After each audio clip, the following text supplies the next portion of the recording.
দূরের এবং কাছের সম্মানিত সকল ভিউয়ার এবং আমার সুপ্রিয় শিক্ষার্থীবৃন্দ, সকলকে আমার এই সেশনে শুভেচ্ছা এবং স্বাগতম জানাচ্ছি। এবং পরবর্তীতে এই সেশনে যারা অংশগ্রহণ করবে সে সকল সম্মানিত সকল ভিউয়ার এবং শিক্ষার্থীদের আগাম শুভেচ্ছা এবং স্বাগতম জানাচ্ছি। সকলকে শুভ সকাল। প্রিয় শিক্ষার্থীবৃন্দ, তোমরা জানো আমাদের জন্য নির্ধারিত বিষয় হচ্ছে এখনকার সেশনে মেকানিক্যাল মেজারমেন্ট অ্যান্ড মেট্রোলজি। আজকে আমাদের আলোচনার জন্য প্রথম অধ্যায় আমরা নির্ধারণ করেছি, যেটির অধ্যায়টির নাম হচ্ছে মেট্রোলজির ধারণা গ্রহণ। প্রিয় শিক্ষার্থীবৃন্দ, আমরা এই প্রথম অধ্যায়ে যে সকল আলোচ্য বিষয়বস্তু আছে তার ভিতর থেকে আমরা শিক্ষার্থীদের যে সকল বিষয়ের উপরে সাধারণত একটু সমস্যা বেশি দেখা যায় এবং যে বিষয়গুলো অপেক্ষাকৃত বেশি গুরুত্বপূর্ণ এবং পরীক্ষার জন্য অপেক্ষাকৃত বেশি গ্রহণ করা উচিত, তার ভিতর থেকে এই বিষয়গুলো আজকের জন্য নির্ধারণ করেছি। মেট্রোলজির সংজ্ঞা, পরিদর্শনের ক্ষেত্রে প্রিসিশন, অ্যাকুরেসি এবং কস্টের মধ্যকার সম্পর্ক, কোসাইন এরর, প্রিসিশন মেজারিং ইনস্ট্রুমেন্টের উপর টেম্পারেচার, প্রেশার এবং অ্যালাইনমেন্টের প্রভাব। তাহলে শিক্ষার্থী বন্ধুরা, আমরা দেখে নিতে চেষ্টা করি আজকের সেশন শেষে আমরা কোন কোন বিষয়ের উপরে জ্ঞান অর্জন করতে পারবো, অর্থাৎ সেশনের উদ্দেশ্যটি কি। আজকের সেশন শেষে তোমরা এই সকল বিষয়ের উপর ধারণা অর্জন করবে। মেট্রোলজি কি সে সম্পর্কে ধারণা পাবে। পরিদর্শনের ক্ষেত্রে প্রিসিশন, অ্যাকুরেসি এবং কস্টের মধ্যকার সম্পর্ক সম্পর্কে তোমরা কিছুটা জ্ঞান অর্জন করতে পারবে। কোসাইন এরর কি এবং কিভাবে ঘটে সেই সম্পর্কে বুঝতে পারবে। প্রিসিশন মেজারিং ইনস্ট্রুমেন্ট এর উপর টেম্পারেচার, প্রেশার এবং অ্যালাইনমেন্টের প্রভাব সম্পর্কে অনুধাবন করতে পারবে। এই হচ্ছে আমাদের আজকের সেশনের উদ্দেশ্য। শিক্ষার্থী বন্ধুরা, আমাদের নির্ধারিত সময়কে আমরা একটু এইভাবে বিভাজন করতে চাই যে প্রথম 5 মিনিট সূচনা বক্তব্য এবং পূর্ব পাঠের পুনরালোচনা, আলোচনার জন্য 20 মিনিট এবং সর্বশেষে প্রশ্নোত্তর, বাড়ির কাজ এবং ধন্যবাদ জ্ঞাপনের জন্য 5 মিনিট। আমরা চলে যাই মূল আলোচনায়। আমরা গত সেশনে এই বিষয়গুলো উপরে আলোচনা করেছিলাম। তোমাদের টিপিসির উপর আমরা আলোচনা করেছিলাম। সেখানে অনেক কোশ্চেন থাকতে পারে, সাধারণত কোশ্চেন থাকার কথা না। ষষ্ঠ পর্বের শিক্ষার্থী হিসাবে সেখানে সি সম্পর্কে বলা হয়েছিল দুটো অর্থ, একটা হচ্ছে টোটাল ক্রেডিট আওয়ার এবং টোটাল ক্লাস সংখ্যা। তাত্ত্বিক ধারাবাহিক মূল্যায়নের উপর নম্বর বিষয়ে বলা হয়েছিল। একটি গুরুত্বপূর্ণ বিষয় তোমাদের আবার বলে রাখি যে আমরা যে বাড়ির কাজগুলো এখানে দিব সেই বাড়ির কাজগুলো তোমরা নিশ্চয়ই খাতায় সুন্দর করে করবে এবং ইনস্টিটিউটে যখন ফিরবে তখন তোমাদের বিষয় শিক্ষককে দেখে সে নম্বরটি গ্রহণ করবে। আমরা বলেছিলাম মোট অধ্যায় সংখ্যা আমাদের সিলেবাসে আছে 12টি এবং সেই 12টি অধ্যায় আমরা আলোচনা করব এবং চেষ্টা করব। তারপর হচ্ছে বাড়ির কাজের কথা বলেছিলাম যে প্রত্যেকটি সেশন শেষে আমরা বাড়ির কাজ দিব এবং তোমরা সেটি করার চেষ্টা করবে। এটা ছিল হচ্ছে পূর্ব পাঠের আমাদের মূল আলোচনার বিষয়বস্তু। তাহলে বন্ধুরা, আমরা একটু সামনের দিকে এগিয়ে যাই। আমরা প্রথম আলোচনায় চলে যেতে চাই মেট্রোলজির সংজ্ঞা। মেট্রোলজির সংজ্ঞা বলতে আমরা কি বলতে পারি? দেখো তো, আমরা এইভাবে মেট্রোলজিকে সংজ্ঞায়িত করতে পারি কিনা। এবং সত্যিকারভাবেই মেট্রোলজি বলতে যেটা বোঝায় সেটা হচ্ছে এরকম, যে পরিমাপকে বিজ্ঞানসম্মতভাবে জানার এবং শেখার বিষয়টি হচ্ছে মেট্রোলজি। পরিমাপকে বিজ্ঞানসম্মতভাবে, সায়েন্টিফিক্যালি পরিমাপ হচ্ছে একটি বিষয় এবং তাকে বিজ্ঞানসম্মতভাবে যদি আমরা আলোচনা করি, শিখি, কালচার করি, তবে সেটি হবে হচ্ছে মেট্রোলজি। এটি হচ্ছে একটি মেট্রোলজির পরিপূর্ণ সংজ্ঞা হিসেবে পরিগণিত হবে। কিন্তু প্রায়শই কিন্তু আমরা যতটুকু জানি এবং আলোচনা করি সেটা এরকম যে মেট্রোলজি হচ্ছে পরিমাপের বিজ্ঞান। মৌলিক কোনো পার্থক্য নেই, কিন্তু তোমাদেরকে জেনে নিতে হবে যে মেট্রোলজির পরিপূর্ণ সংজ্ঞাটা হচ্ছে এই: বিজ্ঞানসম্মতভাবে পরিমাপকে, মেজারমেন্টকে যদি আলোচনা করা হয়, বিশ্লেষণ করা হয়, পর্যালোচনা করা হয়, তবেই হবে হচ্ছে সেটি মেট্রোলজির আলোচনার বা আওতাভুক্ত। ঠিক আছে তো বন্ধুরা? এবারে আমরা একটু ছোট্ট একটি বিষয়, যেটি কিনা আমরা প্রায়শই দেখে থাকি, শুনে থাকি, বলে থাকি, সেই বিষয়ে জানিয়ে রাখতে চাই। সেটা হচ্ছে আমরা আমাদের মেশিনিং কার্যক্রম যে সকল জায়গায় ঘটে থাকে, আমাদের ইন্ডাস্ট্রিতে যে সকল জায়গায় এই পরিমাপ সম্পর্কিত বিষয় নেওয়া হয় শিল্প কারখানায়, সে সকল জায়গায় এইরকম একটি টার্ম আমরা ব্যবহার করে থাকি। মাপজোক নেওয়া হয়, কাজ করা হয়, আমরা সেখানে প্রায়শই ব্যবহার করি ইন্সপেকশন, কিন্তু বাস্তবে সেই কার্যগুলো কিন্তু মেট্রোলজির অন্তর্ভুক্ত। এগুলোকে কিন্তু মেট্রোলজি হিসেবে অভিহিত করা উচিত, কিন্তু আমরা সেগুলোকে অন্য একটি টার্ম বা টার্মিনোলজিতে অভিহিত করে থাকি ইন্সপেকশন। এটা ইউজুয়াল একটি বিষয়, তোমাদেরকে জানার জন্য আমি জানিয়ে রাখলাম। এবার আবার চলে আসি মেট্রোলজির সংজ্ঞার আরেকটি অংশের সঙ্গে। প্রথমেই বলেছি পরিমাপকে বিজ্ঞানসম্মতভাবে, তাহলে পরিমাপ কি সেটি কিন্তু আমাদের অবশ্যই জেনে নেওয়া উচিত। এখন আমরা একটু দেখে নেওয়ার চেষ্টা করি পরিমাপ বলতে কি বোঝায়। পরিমাপ কিছুই না, যে কোনো একটি বস্তু বা পদার্থের কোনো একটি বৈশিষ্ট্যকে যদি আমরা সংখ্যা দ্বারা প্রকাশ করা হয় বা করি, এবং তা যদি অন্য একটি বস্তু বা পদার্থের সঙ্গে, অনুরূপ একটি বস্তু বা পদার্থের সঙ্গে তুলনা করতে পারি বা করা হয়, তবে সেই বৈশিষ্ট্যটাকে বলা হবে হচ্ছে পরিমাপ। আশা করি তোমরা বুঝতে পেরেছো। যে কোনো একটি উদাহরণ মনে মনে কল্পনা করো, তাহলে দেখবে তোমরা পরিমাপকে পরিপূর্ণভাবে বুঝতে পারছো। সেটাই হচ্ছে মেজারমেন্ট। আবারও বলি, পরিমাপ হচ্ছে কোনো একটি বস্তু বা পদার্থের কোনো একটি বৈশিষ্ট্যকে যদি আমরা সংখ্যা দ্বারা প্রকাশ করি এবং তা অন্য একটি কোনো বস্তু বা পদার্থের সঙ্গে তুলনা করি, তবেই সেটি হবে পরিমাপ। এবং এই পরিমাপকে, যা তুমি এখন মনে মনে কল্পনা করছো, যে কোনো আঙ্গিকে, সেটিকে যদি বিজ্ঞানসম্মতভাবে আমরা পর্যালোচনা করি, শিখি, বুঝাই, তবেই সেটি হবে হচ্ছে মেট্রোলজি। বন্ধুরা, আমরা সংজ্ঞায় শেষ করলাম, কিন্তু একটি বিষয় আমরা জেনে নিতে চাই যে মেট্রোলজির আওতা কতভাবে বিস্তৃত হতে পারে। আমরা ইন্ডাস্ট্রিতে মেট্রোলজিকে যেভাবে কাজ করি, সেটি কিন্তু আমরা বলতে পারি ইন্ডাস্ট্রিয়াল মেট্রোলজি। এই ইন্ডাস্ট্রিয়াল মেট্রোলজি আসলে কোন বিষয়টুকু নিয়ে কাজ করে? সেটি হচ্ছে শিল্প কারখানায় উৎপাদন এবং পরিদর্শন কাজে ব্যবহৃত যে সকল পরিমাপ যন্ত্রাদি, তার যথাযথ কার্য উপযোগিতা নিয়ে এই মেট্রোলজির আওতাভুক্ত। মোটা দাগে আমি এখন তোমাদেরকে দেখানোর বা বলার চেষ্টা করছি এটাই, যে মেট্রোলজিকে মোটা দাগে তিনটি পর্যায়ে বা তিনটি ক্যাটাগরিতে বা তিন ভাবে বিন্যস্ত করা যেতে পারে। প্রথম বিন্যাসটি হচ্ছে ইন্ডাস্ট্রিয়াল মেট্রোলজি। বুঝতে পারলে তো?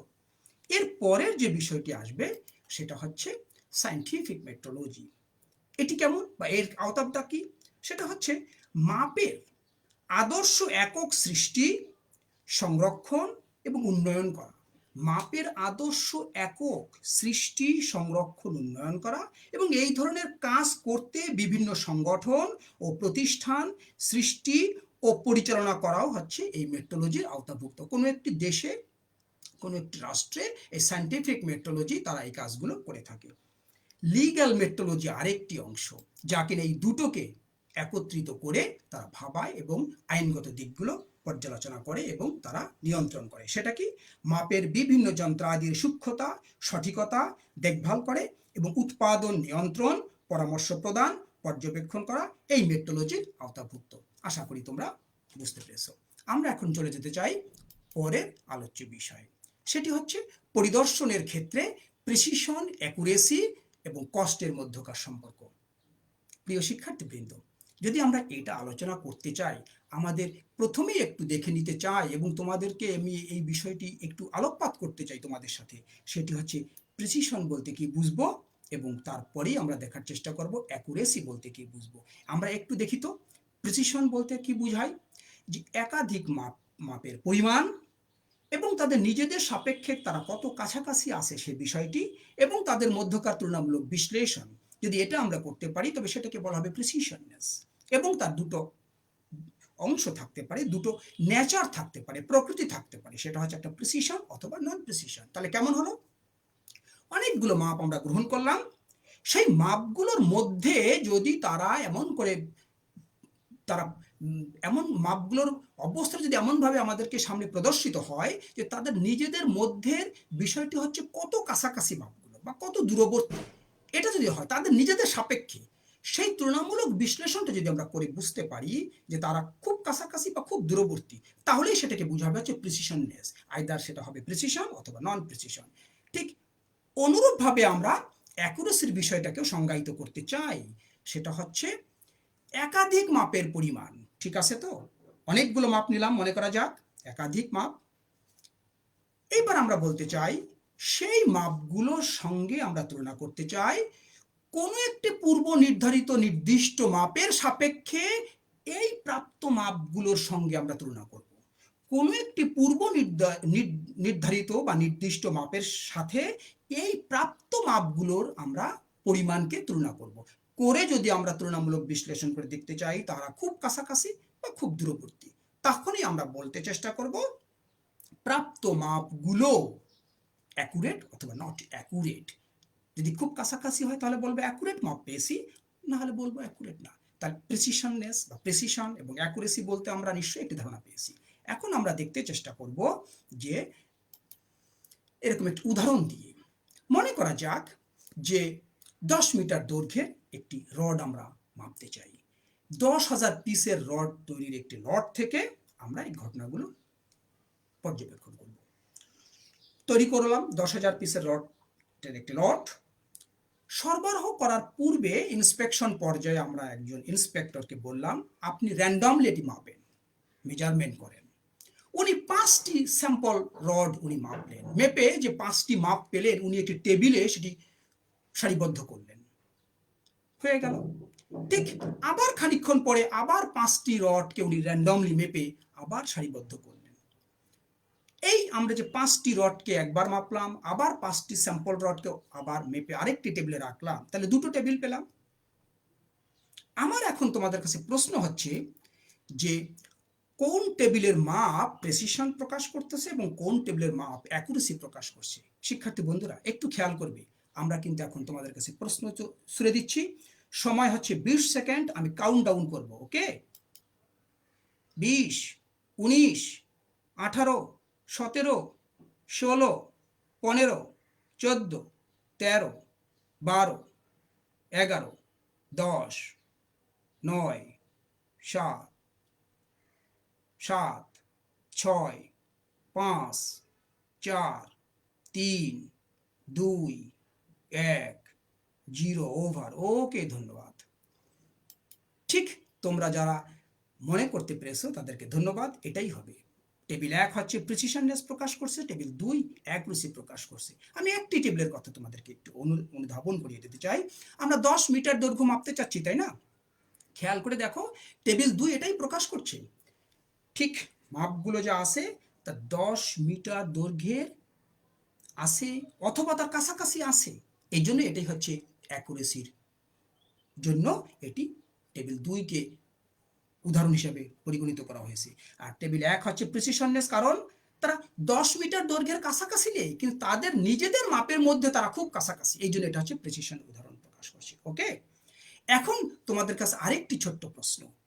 একজন ইঞ্জিনিয়ার হিসাবে, একজন আমরা শিল্প কারখানায় আমরা যারা কাজ করব ভবিষ্যতে, বা আমরা যারা লার্নার আছি এই মুহূর্তে, তাদের কাছে বলো তো এই উদাহরণের সাপেক্ষে আমরা কোন প্রিসিশননেসটাকে বেশি গুরুত্ব দিব না অ্যাকুরেসিটাকে গুরুত্ব দিব আমাদের লটকে বাঁচানোর জন্য?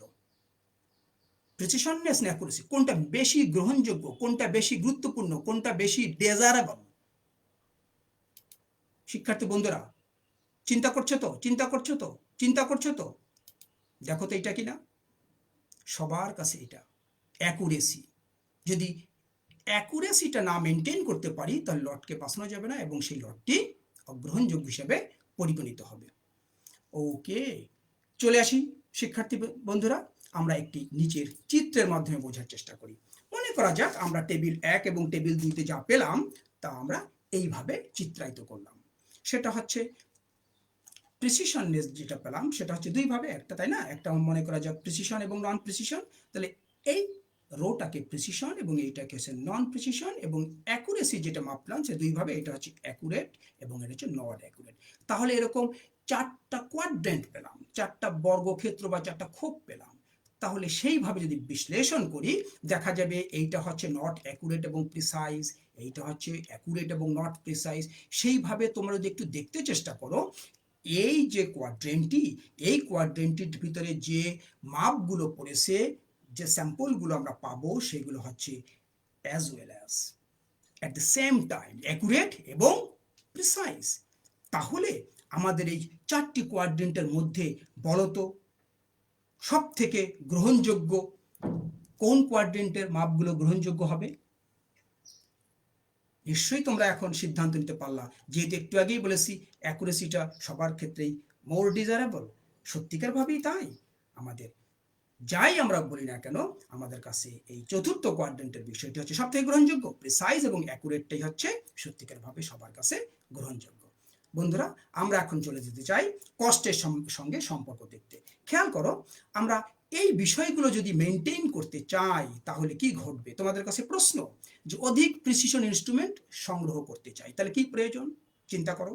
অধিক প্রিসিশন ইনস্ট্রুমেন্ট সংরক্ষণ করতে চাই, তাহলে কি প্রয়োজন? অ্যাকুরেট মাপ গ্রহণের দক্ষতা অর্জন করতে চাই, অ্যাকুরেট মাপ গ্রহণে দক্ষ কারিগর নিয়োগ করতে চাই, শিল্প কারখানা নিয়মিত প্রিসিশন ও অ্যাকুরেসি বজায় রাখতে চাই। খেয়াল করে দেখো তো বন্ধুরা, প্রত্যেকটির জন্য আমাদের উত্তর কি এটা হওয়া উচিত না যে অধিক খরচ, অধিক বিনিয়োগ, অধিক বিনিয়োগ, অধিক খরচ? আমি প্রত্যেকটিকে কষ্ট যেহেতু আলোচনা করবো তাই কষ্ট শব্দ ব্যবহার করেছি। আশা করি তোমরা বুঝতে পেরেছো। ঠিক তাই আমরা এই সকল সম্পর্ককে এই চিত্রের মাধ্যমে তোমাদেরকে প্রকাশ করতে চাই, বুঝাতে চাই যে অ্যাকুরেসি এবং প্রিসিশননেসের সঙ্গে কষ্টের এরকম একটি দারুণ সম্পর্ক বিরাজমান। যে যখন অ্যাকুরেসি এবং প্রিসিশননেস আমরা বজায় রাখতে চাবো, তখন কষ্টের সঙ্গে সম্পর্কটা এরকম থাকবে, এবং সেটাকে যখন আমরা ছেড়ে দিতে যাব, মেনটেন করতে চাবো না, তখন কষ্টের সঙ্গে সম্পর্কটা এরকম হবে। আশা করি তোমরা পরিষ্কার হয়েছো যে প্রিসিশন, অ্যাকুরেসি এবং কষ্টের মধ্যকার সম্পর্কটি। প্রিয় শিক্ষার্থীবৃন্দ, আমরা চলে যেতে চাই পরবর্তী আলোচ্য বিষয়। সেটা হচ্ছে কোসাইন এরর। কোসাইন একটি পূর্ণ রূপ। শিক্ষার্থী বন্ধুরা, আমরা সাইন, কস, ট্যান, সেক এই শব্দগুলো বিশেষ করে পরিচিত, যে তোমরা দেখতেই পাচ্ছ কস, তাই না? কিন্তু এর পূর্ণ রূপ হচ্ছে কোসাইন। আসলে এই যে কোসাইন, যেটা সংক্ষিপ্ত রূপ কস, আমি এখানে তোমাদেরকে বললাম, এটা তোমরা সব কিছুই জানো এই অবস্থায় এসে ষষ্ঠ পর্বের ছাত্র হিসাবে। কারণ কি, এগুলো তোমরা করে যেটা কিনা আমরা বলতে পারি ত্রিকোণমিতির একটি অনুপাতের থেকে চলে আসে। আসলে এই বিষয়গুলোকে একটি সমকোণী ত্রিভুজের সূক্ষ্ম কোণের সাপেক্ষে এগুলোকে বিশ্লেষণ করা হয়, হিসাব করা হয়, গ্রহণ করা হয়, বিবেচনা করা হয়, ইত্যাদি ইত্যাদি বিষয়। আমরা ঠিক ABC নামক একটি সূক্ষ্মকোণী ত্রিভুজ এখানে বিবেচনা করতে চাই, এই আলোচনাকে ভিত্তি করে, এই আলোচনাকে সূত্র ধরে। এবং এখানে দুটো সূক্ষ্মকোণী ত্রিভুজ, দুটো সূক্ষ্মকোণ, একটা এ একটা সি। আমরা এই এ সূক্ষ্মকোণটাকে বিবেচনা করতেছি। সেই সাপেক্ষে এসিটা হচ্ছে অতিভুজ, যেটাকে এইচ দ্বারা প্রকাশ করেছি আমি, এবং এ বিটা হচ্ছে ভূমি, যেটা এল দ্বারা প্রকাশ করেছি। এবং যদি এ সূক্ষ্মকোণটাকে বিবেচনা করতে চাই, তাহলে এই এসি এবং এ বি যদি অতিভুজ এবং ভূমি হয়, তাহলে এ বি সি সমকোণী ত্রিভুজকে যদি একটি ভেক্টর ত্রিভুজ হিসেবে আমরা বিবেচনা করি, ইঞ্জিনিয়ারিং মেকানিক্সের আমরা জ্ঞান থেকে যদি বিশ্লেষণ করি, তাহলে অতিভুজ এ সির মানটাকে আমরা এই সূক্ষ্মকোণ এ কোণ এর সাপেক্ষে, এবং এইখানে যদি আমরা কসকে বিবেচনা করি, অর্থাৎ অনুপাতকে কসকে বিবেচনা করি, তাহলে আমরা এই ভূমি এইটাকে, এই ভেক্টরটাকে পেতে পারি কস অফ অতিভুজ বা এসি গুণন হিসাবে, তাই না? দেখো তো আমরা এই সূত্রটাকে ব্যবহার করতে পারি কিনা। cos of A is equal to AB by AC, যেটা আমরা সবাই জানি, এবং ভূমি AB is equal to হবে হচ্ছে cos A into অতিভুজ AC। সব তোমাদের জানা নিশ্চয়ই। কিন্তু কেন এই সূত্রটিকে আমরা ব্যবহার করলাম, এবং ভূমি is equal to cos A অতিভুজ AC, এরকম একটি বিষয়? কারণটা হচ্ছে, আলোচ্য বিষয় হচ্ছে কোসাইন এরর। এরর শব্দটি পরে আসি, কোসাইন কেন ব্যবহার করা হচ্ছে সেটি, এবং এরর শব্দটি একটু পরে। বাম পাশের চিত্র থেকে একটু খেয়াল করার চেষ্টা করি। দেখো, আমি এখানে দেখিয়েছি যে মনে করা যাক আমরা মেট্রোলজির ভিতরে যেহেতু আলোচনাটি আমরা মাপতে চাই, এল নামক একটি দৈর্ঘ্য, যেটাকে L0 দিয়ে আমি দেখিয়েছি। এবং প্রথম অবস্থায় এখানে একটা স্টিল রুল আমি স্থাপন করেছি, যেটা একদম সমান্তরাল অবস্থায় আছে। তাহলে যদি আমরা উলম্বভাবে আমরা সবসময় মাপ নিব বা নেই, এটা আমরা জানি, আমরা দেখছি, তাহলে L0 যে মাপটি টার্গেট ভ্যালু যদি কল্পনা করি বা বলি, তাহলে এই জিরোর যে মাপটি পাবো একদম সমান সমান পাবো। যে অবস্থায় আমি এখানে চিত্রে দেখিয়েছি মাপটি হচ্ছে ঠিক কোনটা হচ্ছে A0, অর্থাৎ যখন কোণের মান দুটোর মধ্যবর্তী A0 0 ডিগ্রি, সেই অবস্থায় L0 মান যায়, H0 মান ঠিক তাই। ঠিক এই অবস্থায় যদি আমরা এই রুলারটাকে একটু কৌণিকভাবে স্থাপন করি, ইচ্ছাকৃতভাবে বা অনিচ্ছাকৃতভাবে, তখনই খেয়াল করে দেখো তো এখানে একটি কোণ তৈরি হলো, মনে করি 10 ডিগ্রি, মনে করি, বা যে কোনো কোণ হতেই পারে। সঙ্গে সঙ্গে এইখানে রুলারের যে দৈর্ঘ্যটা সেটিকে একটু বৃদ্ধি পেয়ে গেল না? একইভাবে আরেকটু কোণকে বাড়িয়ে দিলাম, আমি এখানে 20 ডিগ্রি দেখিয়েছি, রুলারের দৈর্ঘ্য আরেকটু বৃদ্ধি পেয়ে গেল না? আরেকটু কোণকে বাড়িয়ে দিই, মনে করি 30 ডিগ্রি, তাহলে রুলারের দৈর্ঘ্য আরেকটু বৃদ্ধি পেয়ে গেল না? এই অবস্থায় রুলারের প্রকৃত দৈর্ঘ্য আমি এখানে মাপ যেটি পাবো, আর এইখানের যে ভেক্টরের সাপেক্ষে যে এই আনুভূমিক যে ভূমির মাপটি পাওয়া যাবে, সেটির মধ্যে কিন্তু একটু তফাৎ নিশ্চয়ই হবে এই সূত্রের মাধ্যমে, তাই না? কিন্তু প্রকৃত মাপ যখন 0 ডিগ্রি ছিল, তখন এইচের মাপ, H0 মাপ আর L0 মাপ কিন্তু সমান ছিল। তোমরা কি এখন বুঝতে পারছো আমি কি বলতে চাচ্ছি? যখন আমরা কোনো ইনস্ট্রুমেন্ট দিয়ে এরকম ভাবে আমাদের দক্ষতার অভাবে, পদ্ধতিগতর অভাবে, আমাদের আমাদের আমাদের অসতর্কতার অভাবে এরকম কোনো অ্যালাইনমেন্টের ত্রুটি ঘটে যাবে, তখনই কিন্তু এই জাতীয় একটি ঘটনা ঘটবে যে প্রকৃত মাপ আমি যেটা নিচ্ছি টার্গেট ভ্যালুর সাপেক্ষে তার কিন্তু একটু বাড়তি কমতি ঘটে যাবে। সেই সাপেক্ষে আমাদের ইচ্ছাটা থাকবে এই ফর্মুলাটি ব্যবহার করে এই আনুভূমিকের মাপটা, ভূমির মাপটা আমরা গ্রহণ করব, বের করব, করে প্রকৃত মাপের সাপেক্ষে টার্গেট ভ্যালুর সাথে তুলনা করে দেখব যে তার তফাৎটি কতটুকু হয়। সেই যে তফাৎটুকু যতটুকু হলো সেইটাকে বলবো হচ্ছে একটি ত্রুটি। এবং সেই তফাৎটুকু যে বের করলাম, ভূমির মানটা যে বের করলাম, সেখানে একটি কজের ফর্মুলা ব্যবহার করেছি, কজ অনুপাতকে ব্যবহার করেছি। সেই জন্য এই ত্রুটিটি বের করার সাথে যেহেতু কজ ফর্মুলাটিকে ব্যবহার করেছি, তাই এখানে বলা হবে হচ্ছে কোসাইন এরর। আশা করি তোমরা বুঝতে পেরেছো। আমরা এখন চলে যেতে চাই এই অবস্থায় যদি ভূমিকে এল দ্বারা এবং অতিভুজকে এইচ দ্বারা প্রকাশ করি, তাহলে আমরা বিভিন্ন কোণের সাপেক্ষে এই ফর্মুলাগুলো বলতে পারি এবং কোসাইন এররকে আমরা এইভাবে প্রকাশ করতে পারি। এবং এখানে আমি প্রত্যেক বেলায় টার্গেট ভ্যালু এলকে এইভাবে প্রকাশ করেছি এবং প্রত্যেক বেলায় অ্যাঙ্গেলের সাপেক্ষে প্রাপ্ত কস ফর্মুলাকে ব্যবহার করে যে আমরা এল পাবো, সেটাকে আমরা L0 L10 ব্যবহার করছি, মাঝখানে টিল্ড প্রতীকটা ব্যবহার করেছি, যেটা কিনা কম বেশি হওয়ার সম্ভব হতে পারে বা হলেও হতে পারে, সেই কারণে সরাসরি মাইনাস চিহ্ন ব্যবহার করিনি। এটাই হবে কস সাইন এররের মূল ফর্মুলা। ধন্যবাদ বন্ধুরা, আমরা একটু সামনের দিকে এগোতে চাই। আমরা এখন চলে যেতে চাই প্রিসিশন মেজারিং ইনস্ট্রুমেন্টের উপর টেম্পারেচার, প্রেসার এবং অ্যালাইনমেন্টের প্রভাব নিয়ে আলোচনা করতে চাই। যদি আমরা একটা দেখতে পাই, যে দেখতে চেষ্টা করি আসলে টেম্পারেচার, প্রেসার এবং অ্যালাইনমেন্টের কোনো পরিবর্তন কি কি কারণে ঘটতে পারে, যদি সেটা আমরা বুঝতে পারি তাহলে তার প্রভাবগুলো বা ফলাফলগুলো বুঝতে পারবো। সেই কারণে আমরা দেখতে চেষ্টা করি যে টেম্পারেচার, প্রেসার এবং অ্যালাইনমেন্টের পরিবর্তন কি কি কারণে ঘটতে পারে। দেখো তো বন্ধুরা, আবহাওয়ার তাপমাত্রা এবং চাপের পরিবর্তনের কারণে কি টেম্পারেচার, প্রেসার এবং অ্যালাইনমেন্টের পরিবর্তন হওয়া সম্ভব কিনা? একই সাথে ব্যবহারকারী শরীরের বাড়তি তাপমাত্রা এবং হাতের বাড়তি চাপের কারণে এটা হওয়া সম্ভব কিনা? আরেকটি কারণ অবশ্যই হতে পারে, সেটা হচ্ছে মনে করো যে একটি যন্ত্রাংশ অনেকগুলো আলাদা আলাদা যন্ত্রাংশ নিয়ে তৈরি।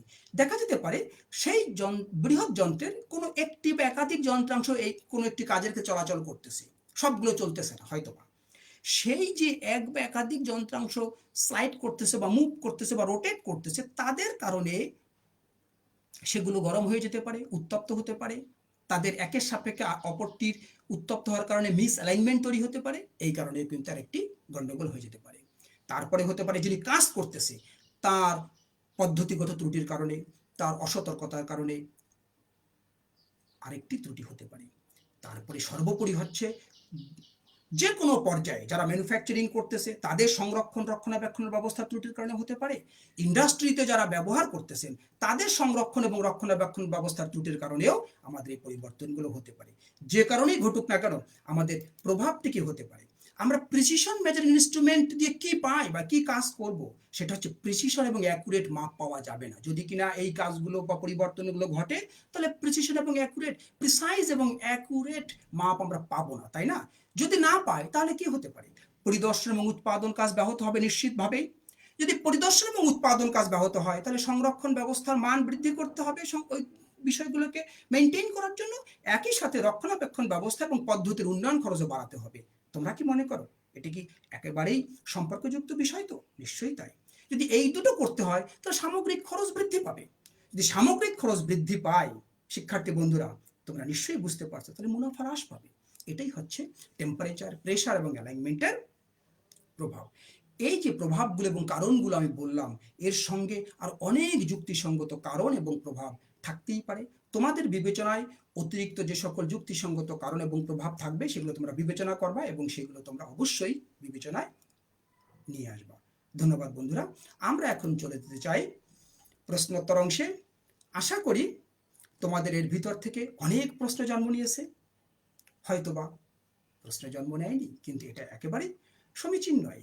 নিশ্চয়ই তোমাদের অনেক প্রশ্ন জন্ম নিয়েছে। তোমরা কমেন্টসে সেই প্রশ্নগুলো দিয়ে দিবে, আমরা আগামীতে সেই প্রশ্নের উত্তরগুলো দেওয়ার চেষ্টা করব। কেউ কার্পণ্য করবে না, তবে মনে রাখবে বেশি বেশি পড়বে, বেশি বেশি জানার চেষ্টা করবে। একটি কথা আমি ওখানে দ্রুততার কারণে বলতে ভুলে গেছি। তোমরা জেনে রাখবে সিলেবাসের ভিতরে কিন্তু বলা হয়নি, কিন্তু তোমরা যখন ইন্ডাস্ট্রিতে কাজ করতে যাবে, সেটি কিন্তু নিশ্চিতভাবেই তোমাদেরকে ফেস করতে হবে। সাইন এরর বলেও কিন্তু একটি এরর আমাদের আছে, যেটা সিলেবাসেতে বলা হয়নি। সেটিও কিন্তু আমাদেরকে জেনে রাখা উচিত। সময় এবং সুযোগ মতো তোমরা জেনে নিবে। কোসাইন এররটা ঘটবে হচ্ছে আমাদের, মনে করা যাক স্টিল রুল দিয়ে, স্লাইড ক্যালিপার্স দিয়ে, ডায়াল গেজ দিয়ে যখন আমরা মাপগুলো গ্রহণ করব, সেক্ষেত্রে সাইন এরর কিন্তু এরকম অনেকগুলো মেজারিং ইনস্ট্রুমেন্ট আছে, সেগুলোর ক্ষেত্রে সাইন এরর ঘটবে এবং ঘটা সম্ভব। দুটোর বেলায় কিন্তু একই রকম ওই ত্রিকোণমিতির ওই রেশিওগুলোই কাজ করবে। ধন্যবাদ বন্ধুরা। আমরা একদম শেষ পর্যায়ে চলে এসেছি। আমরা বাড়ির কাজ হিসাবে তোমাদেরকে দিতে চাই দুটো, প্রিসিশন এবং অ্যাকুরেসির মধ্যকার সম্পর্ক উদাহরণ ও চিত্রের মাধ্যমে তোমরা খাতায় সুন্দর করে লিখবে। এবং 2 নম্বর অ্যাসাইনমেন্ট তোমাদের হচ্ছে কোসাইন এরর কি, সেটি সুন্দর করে বুঝিয়ে উদাহরণ সহ বর্ণনা করে খাতায় লিখবে। আমি এখানে তোমাদেরকে কোনো একটি সুনির্দিষ্ট উদাহরণ দেইনি। মনে করা যাক তোমরা ওইখানে আমি যেটা H0 দেখিয়েছি, H10 দেখিয়েছি, H20 দেখি, তোমরা সেখানে একটা নির্দিষ্ট মাপ দিয়ে একটা নির্দিষ্ট অ্যাঙ্গেল ধরে একটা উদাহরণ তৈরি করে লিখে দিবে। তাহলে চমৎকার একটা উদাহরণ তৈরি হয়ে যাবে। আশা করি তোমরা বুঝতে পেরেছো। যথাযথ উদাহরণটি দিবে, একটা নির্দিষ্ট মাপ সরাসরি স্টিল রুল থেকে বা স্লাইড ক্যালিপার্স থেকে নিবে, তাহলে কিন্তু উদাহরণটি জুৎসই হবে। ধন্যবাদ বন্ধুরা। আমরা একদম শেষ প্রান্তে চলে এসেছি। আমার এই সেশনে যারা যে সকল সুপ্রিয় শিক্ষার্থীবৃন্দ অংশগ্রহণ করেছো, তাদেরকে সকলকে ধন্যবাদ। যে সকল সুমনোধ্যায়ী এবং সম্মানিত ভিউয়ার বৃন্দ অংশগ্রহণ করেছিলেন, তাদেরকেও ধন্যবাদ। ভবিষ্যতে এই সেশনটি অনুসরণ করার জন্য এবং দেখার জন্য আমাদের এখানে প্রদর্শিত যে হাইলাইটেড ওয়েবসাইটের অ্যাড্রেস আছে, জাতীয় দক্ষতা বাতায়নে যে সেই ভিজিট করার জন্য সেই ওয়েবসাইটটি আমি সকলকে অনুরোধ জানাচ্ছি। এবং আগামী সেশনে সকল সুপ্রিয় শিক্ষার্থীবৃন্দকে আমার এই সেশনে অংশগ্রহণ করার জন্য আহ্বান জানাচ্ছি। আগামী সেশনটিতে আমরা দেখব 2য় অধ্যায়। তোমাদেরকে সেই অধ্যায়টি একটু দেখে আসার জন্য আমি অনুরোধ জানিয়ে আজকের এই সেশনটি আনুষ্ঠানিকভাবে শেষ করছি। সকলকে পুনরায় ধন্যবাদ।